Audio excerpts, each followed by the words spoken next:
मेरे प्रिय भाई, प्रिय बहन, मैं आज भी आपसे यूहन्ना 17 अध्याय ही खोलने के लिए कहूँगा, क्योंकि प्रार्थना के विषय को समझने के लिए प्रभु यीशु ने एक नमूना हमारे सामने रख दिया है और पवित्र आत्मा ने एक एक शब्द चुनकर प्रेरित यूहन्ना से लिखवा दिया ताकि हम प्रार्थना के किसी भी पहलू से अनजान न रहें। तो आइए यूहन्ना सुसमाचार के 17वें अध्याय का पहला वचन देखें। यीशु ने ये बातें कहीं और अपनी आंखें आकाश की ओर उठाकर इस प्रकार प्रार्थना की, हे पिता, समय आ पहुंचा है, अपने पुत्र की महिमा कर कि पुत्र भी तेरी महिमा करे। प्रार्थना के विषय में आगे बढ़ने से पहले ये बात हमें ध्यान से सुनने व सीखने की है कि हमारे प्रिय प्रभु यीशु ने हमारे व अपने पिता परमेश्वर से प्रार्थना की तो सबके सामने आंखें उठाकर ऊपर देखकर। इसी यूहन्ना की पुस्तक के 11वें अध्याय के 41वें वचन में भी हम पढ़ते हैं कि लाजर की कब्र का पत्थर हटवाकर आकाश की ओर आंखें उठाकर कहा। लेकिन हम कैसे प्रार्थना करते हैं? याद करें, आंखें बंद करके। बल्कि आंखें बंद करके प्रार्थना करना ही हम आत्मिक जीवन का सबूत समझते हैं। यदि हमारी प्रार्थना के समय कोई आंखें खोलकर बैठा हो तो उसे कठोर मन का कहते हैं, जो कि होता भी है।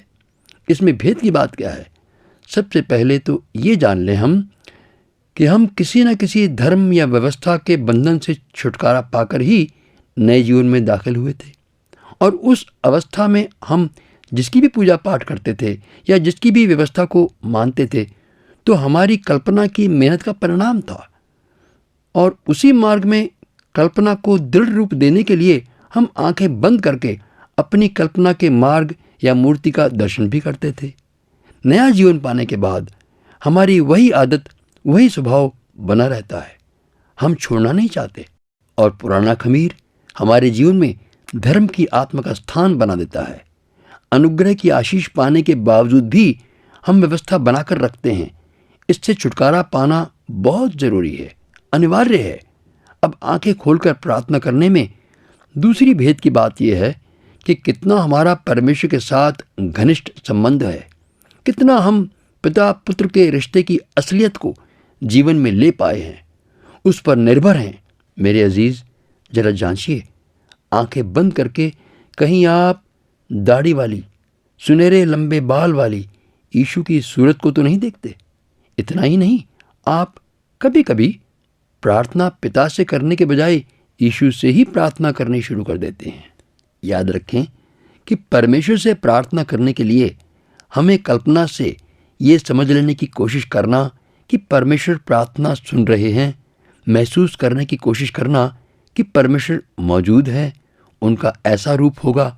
ये विचार सच्चे व जीवित परमेश्वर से हमारा संबंध, हमारे रिश्ते की कमजोरी दिखा रहा है। इसलिए आंखें खोलकर प्रार्थना करना ही प्रभु यीशु का दिया हुआ नमूना है।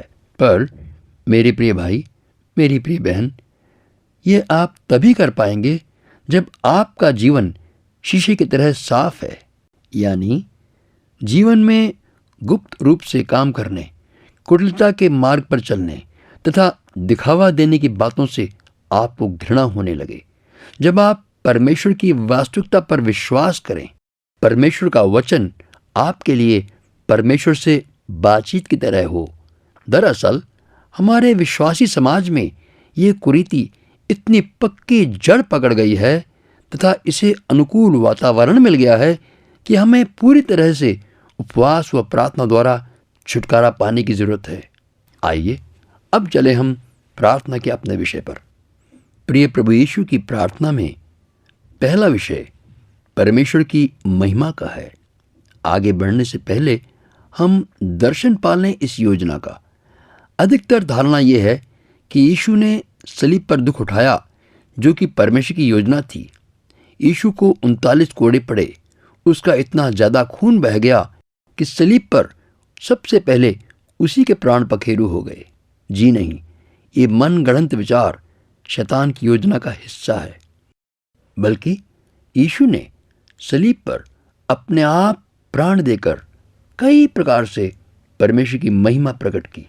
जरा सुनिए जैसे मैंने अभी जिक्र किया कि कई प्रकार से महिमा प्रकट की, तो पहली बात कि प्रभु ने स्वयं कहा था कि जब मनुष्य का पुत्र ऊंचे पर उठाया जाएगा तो अब बहुतों को अपनी ओर खींच लेगा, जिसके लिए उसने अपना प्रतिरूप याद दिलाया कि जैसे मूसा ने जंगल में पीतल का सांप ऊंचे पर उठाया था कि देखने वाले सांप के कांटे से बच जाएं, उसी तरह यीशु का सलीब पर चढ़ने का विश्वास करके ही पाप व मृत्यु के डंक से बच जाएंगे, क्योंकि वे विश्वास करेंगे कि उनके पाप की कीमत यीशु ने चुका दी है। दूसरी बात, परमेश्वर का महान प्रेम प्रकट था उस सलीब पर। क्रूस पर टंगे हुए यीशु मुझे और आपको देख रहे थे, हमारे प्रेम की डोर से बंधे थे। रोमी सिपाहियों की रस्सियां और कीलें उन्हें बांधकर नहीं रख सकती थीं। उसी यीशु ने लाजर को 4 दिन बाद कब्र से हुक्म देकर जीवित किया था। इस तरह परमेश्वर प्रेम है और इस प्रेम की महिमा प्रकट हुई जब सृष्टिकर्ता मृत्यु व जीवन का अधिकारी स्वयं अपना प्राण अपनी इच्छा से छोड़ रहा था। हमारे पाप की कीमत चुकाने का काम सफल हो गया था। तीसरी बात, जो यहोवा परमेश्वर ने आदम और हव्वा से वादा किया था, मालूम है आपको कि स्त्री का बीज शैतान का सिर कुचलेगा, वह काम भी सूली पर चढ़कर पूरा किया। लेकिन इस तीसरी बात पर हम अगले सप्ताह विचार करेंगे।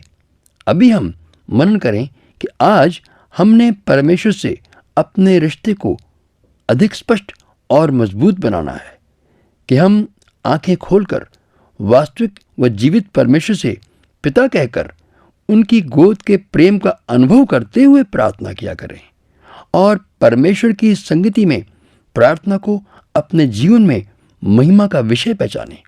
हम परमेश्वर की महिमा का साधन बन जाएं, वह बर्तन बन जाएं कि हमारी प्रार्थना से हमारी आत्मा में सामर्थ्य बढ़े, ताकि परमेश्वर की वास्तविकता हमारे जीवन से प्रकट हो कि हम परमेश्वर का मंदिर हैं। आइए प्रार्थना करें। दयालु पिता, आपका धन्यवाद है कि आप हमें और अपने निकट लाना चाहते हैं, ताकि हम आपका आलिंगन करके आपके प्रेम को पहचाने, कि आपकी महिमा हमारे चेहरे पर प्रकट हो, आपकी महिमा हमारे जीवन से हो।